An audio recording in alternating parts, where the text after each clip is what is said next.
My name is Dalton Mercer, and I'm 48 years old. For the last decade, I've hauled freight up and down the Pacific Northwest Corridor, Seattle to Portland, Eugene to Spokane, sometimes as far as Boise when the money's right. Before that, I did 12 years with the Army, including 2 tours in Iraq. I'm telling you this up front because you need to understand. I'm not some kid who spooks easy. I've slept in worse places than cheap motels. I know the difference between shadows and threats. It was late March when my brother called from Montana. Dad had a stroke. Wasn't looking good. "You should probably come," he'd said, and I heard everything he didn't say in the pause that followed. The old man and I hadn't spoken in 4 years, not since the blow-up about my divorce, about the drinking, about choices I'd made that he couldn't forgive. But he was 73, and strokes don't negotiate. I'd been making decent time through the Cascade foothills on Highway 26 when the storm rolled in. One minute, the sky was just the usual northwest gray. The next, it turned black and opened up like someone had ripped a hole in the clouds. Rain hit my windshield so hard, the wipers couldn't keep up even on full speed. Visibility dropped to maybe 20 feet. I slowed to a crawl, hazards flashing, watching sheets of water race across the asphalt. That's when my headlights caught the sign. Timber Ridge Motor Lodge. Vacancy. The neon was that faded blue you only see on places that opened sometime during the Eisenhower administration. Half the letters were burnt out. The building was L-shaped, single story, maybe 10 rooms total, paint peeling off in long strips. 2 of the windows were boarded up. I almost kept driving, but the storm was getting worse, and I hadn't seen another car in 30 miles. My phone had lost signal an hour back. If I went off the road out here in these conditions, they might not find me for days. The office smelled like coffee and mildew. A TV in the corner played static. Behind the desk sat a man who looked like he'd been part of the furniture since the place was built. 70-something, thin white hair, liver-spotted hands, wearing a flannel shirt and suspenders. His name tag said Virgil in faded letters. "Hell of a storm," he said, not quite looking at me. "Yeah, you got a room available?" He studied me for a long moment. Then he reached into a drawer and pulled out a brass key with a green plastic tag. "Room 6. "End of the row," he said.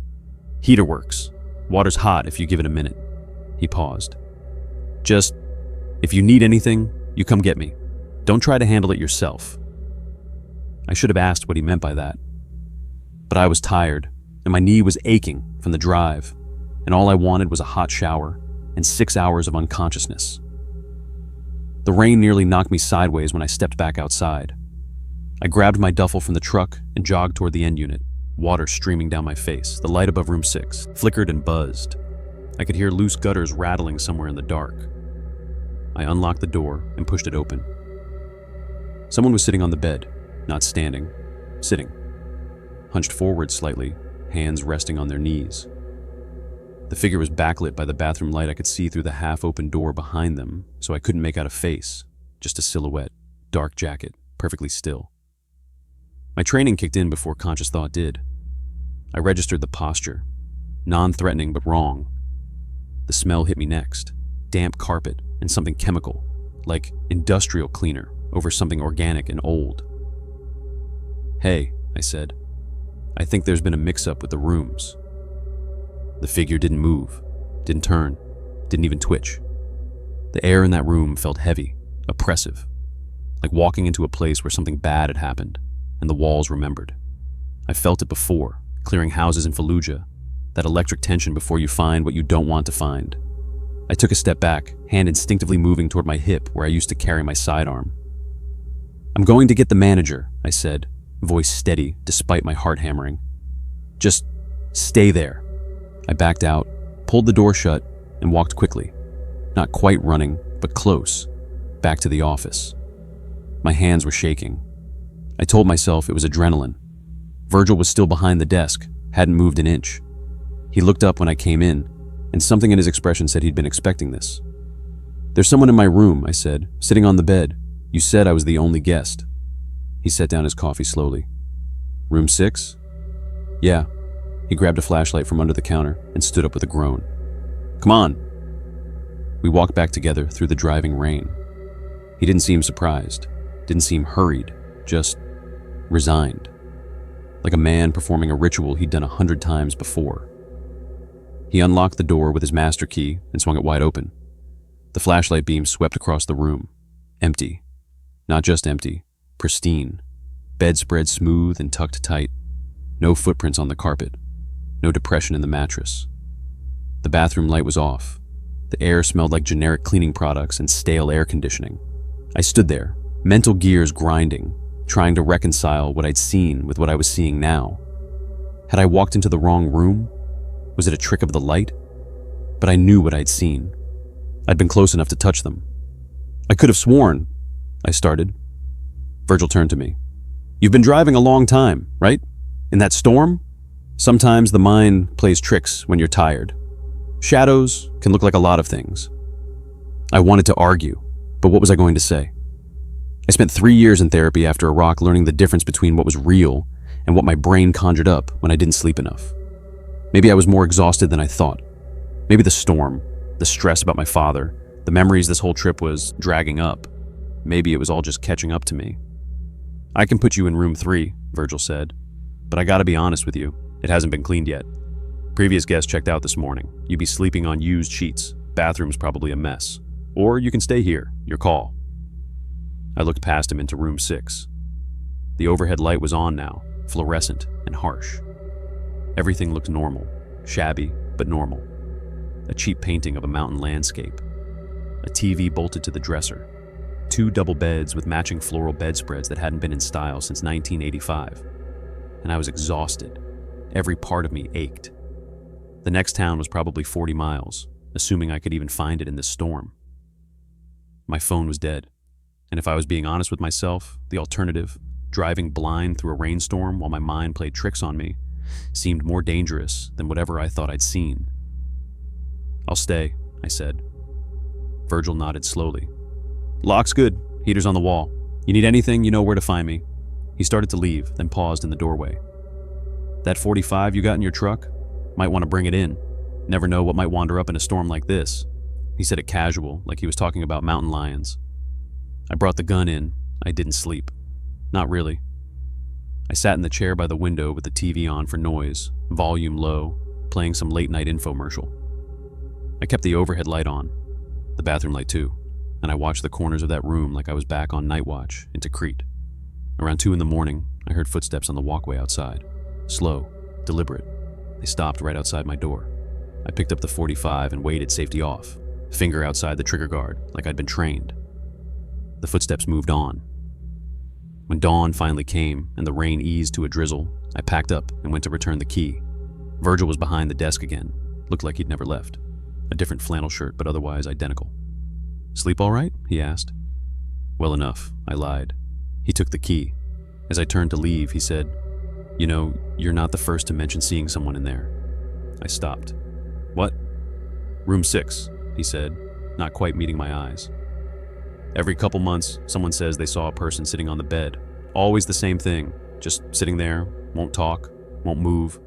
But when I check, nothing. He shrugged. Been happening since I took over this place from my father back in '98, maybe before that even. Why do you keep renting it? For the first time, something raw showed in his face. Because I got bills to pay same as everyone else, and because whatever it is, it's never hurt anybody.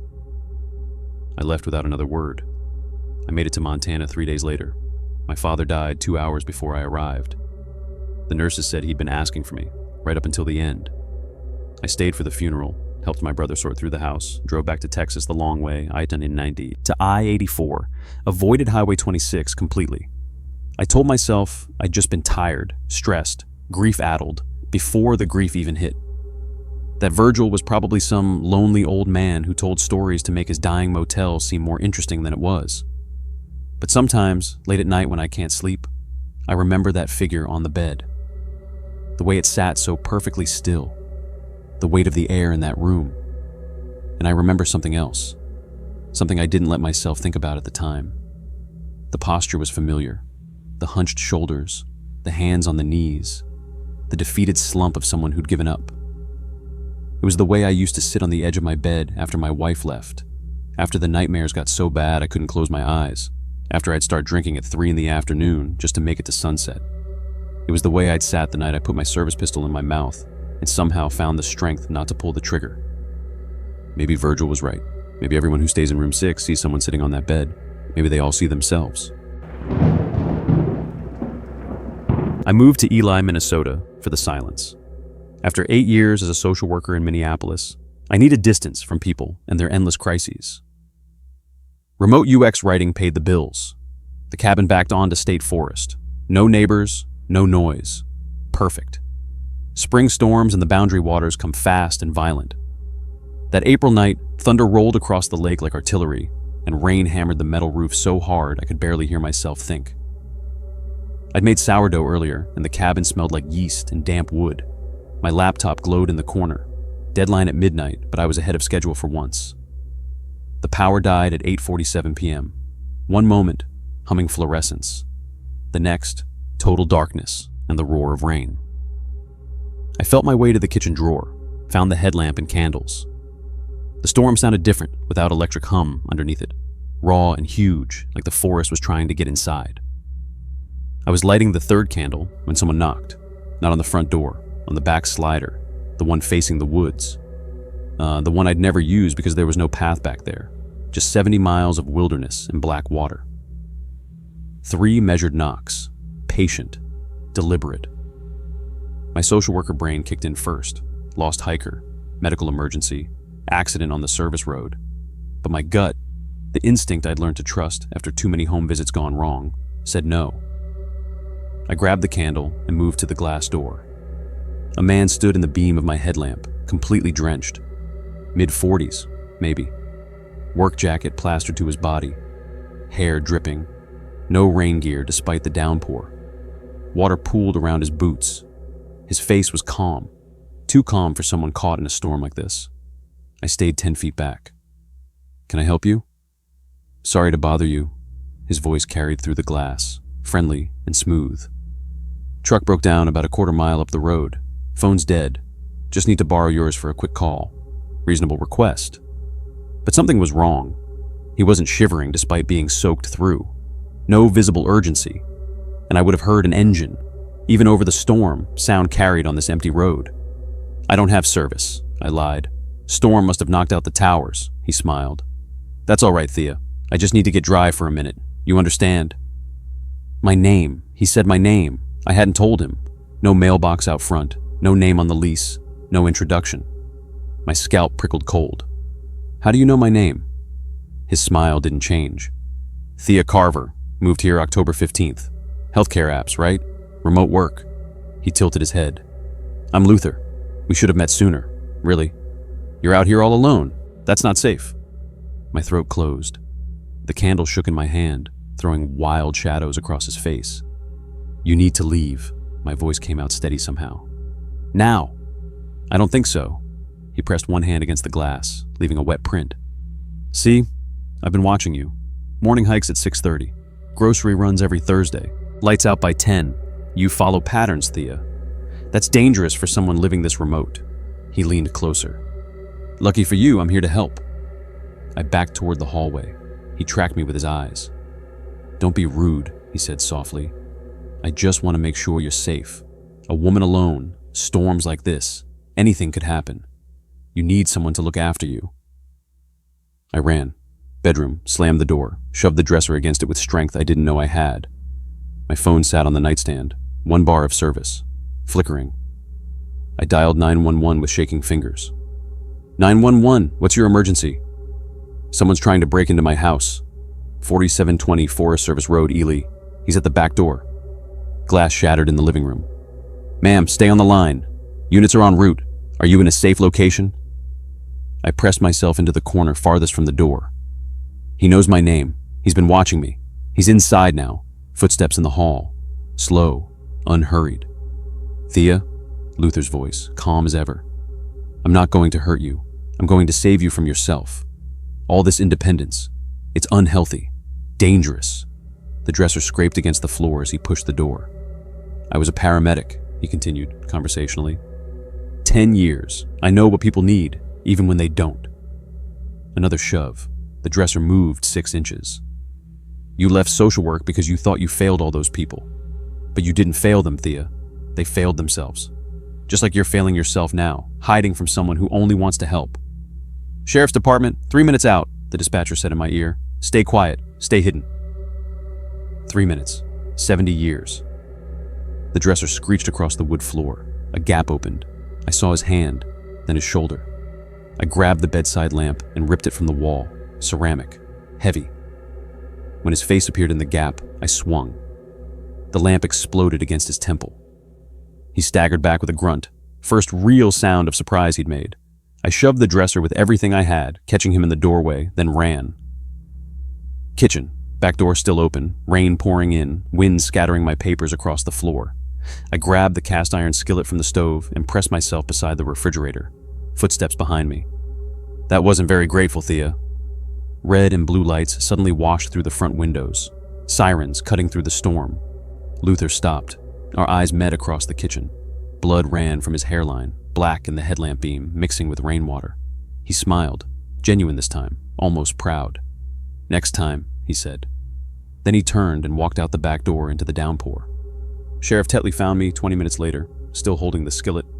They searched the woods until dawn, found his footprints in the mud leading to the service road. Then nothing. No truck, no vehicle registration, no Luther Wickham in any database. But they found the binoculars in the tree line and the notebook with 3 months of my routines, documented in careful handwriting. I left Ely that week. Sometimes I still hear patient knocking under the sound of rain. I've been working security at the Calcasieu chemical plant for nearly 15 years now. Night shifts, mostly. Less traffic, fewer problems, decent pay. That September night in 2021, I was running later than usual. Hurricane Ida had passed through weeks earlier, but we were still dealing with cleanup, extra paperwork, insurance inspectors asking the same questions over and over. By the time I clocked out and got to my truck, it was pushing 11:30 p.m. The storm that had been building all evening finally broke loose. Not another hurricane, just one of those sudden Louisiana squalls that hits like a freight train. Rain hammered the windshield so hard my wipers couldn't keep up. Thunder rolled across the bayou, close enough to rattle the cab. I should have taken Highway 20 back to Marshall. Better lit, wider lanes, less chance of washouts. But construction had that route torn up for miles, and I was tired.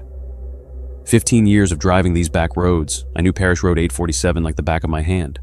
During the day, it's quiet country, cypress swamps, old sugarcane fields, the occasional hunting camp. At night, especially in weather like this, it's a different animal entirely. The headlights cut through sheets of rain and Spanish moss hanging like funeral shrouds from ancient cypress trees. Standing water covered low spots where the road dipped toward the swamp. I kept it slow, both hands on the wheel, watching for debris.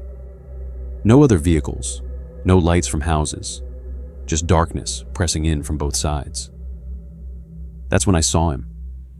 At first, I thought it was a trick of the storm, maybe a blown sign or fallen branch caught in the headlight beam. But as I got closer, the shape resolved into something that made my gut clench. A man stood dead center in the road, maybe 50 yards ahead, not walking, not waving for help, just standing there like he was waiting for something. He wore a dark jacket with the hood up, jeans soaked black from the rain. His head was tilted forward, hands hanging loose at his sides. No flashlight, no reflective gear, no broken down vehicle anywhere in sight. In 15 years of night driving, I'd come across plenty of situations. Drunk drivers, accidents, folks with car trouble. This wasn't any of those. I eased off the gas and touched the brakes, stopping about 30 feet out.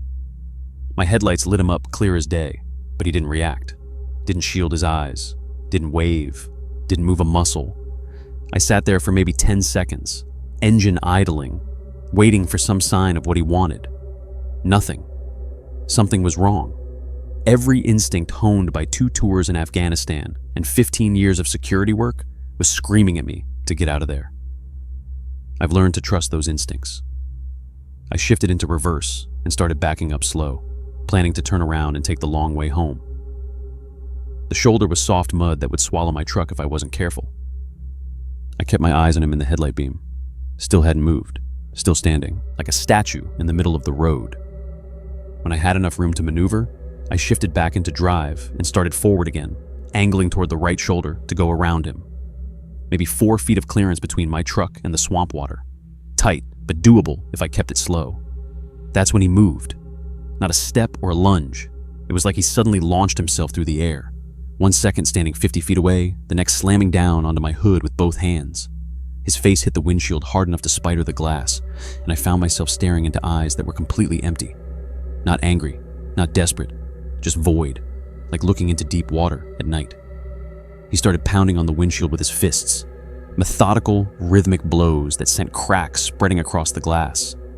No shouting, no cursing, just that sick thudding sound over and over. His hood had fallen back, revealing thinning hair and pale skin stretched tight over sharp bones, maybe 40, maybe 50. Hard to tell with his face pressed against the glass like that. I laid on the horn. The sound echoed uselessly across the swamp. The wipers slapped against his arms and shoulders, but he didn't seem to notice. I was shouting something, probably a string of curses that would have made my drill sergeant proud, but it didn't matter. I gunned it. The truck lurched forward, and he slid off the hood like water, hitting the wet asphalt with a sound I'll never forget. I didn't stop to see what happened next. I just drove, fast enough that the truck hydroplaned twice on standing water, hands locked on the wheel like it was the only thing keeping me sane.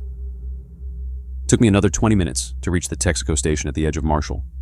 By then, the rain had eased up to a steady drizzle, but I was soaked in sweat and still gripping the steering wheel like my life depended on it. My phone was dead, so I asked Jeremiah Ashford, the kid who works nights, if I could use the store phone to call the sheriff's department. "You okay, Mr. Blackwood?" he asked, handing over the cordless. "You look like you've seen a ghost." Maybe I had. Deputy Crane showed up about 40 minutes later with Sheriff Hollow. I told them what happened, and Crane went to check the road while Hollow stayed with me. When Crane came back, he was shaking his head. "No sign of anybody out there, Silas. No blood, no tracks in the mud where you said he hit the ground. Hell, no footprints anywhere." They checked my truck. Sure enough, the hood was dented where the man had landed, and my windshield was spiderwebbed with cracks. "You sure it wasn't a deer?" Crane asked. "Maybe a big buck spooked by the storm?" I wanted to be angry, but I understood the question. Except, I knew what I'd seen. "It was a man, Deputy. I saw his face." Hollow and Crane exchanged a look I couldn't quite read. They took my statement, gave me a card, and told me to call if I remembered anything else. I drove home the long way that night, took Highway 20 despite the construction. Haven't been back on Parish Road 8047 since, not even in daylight. Some roads are better left alone.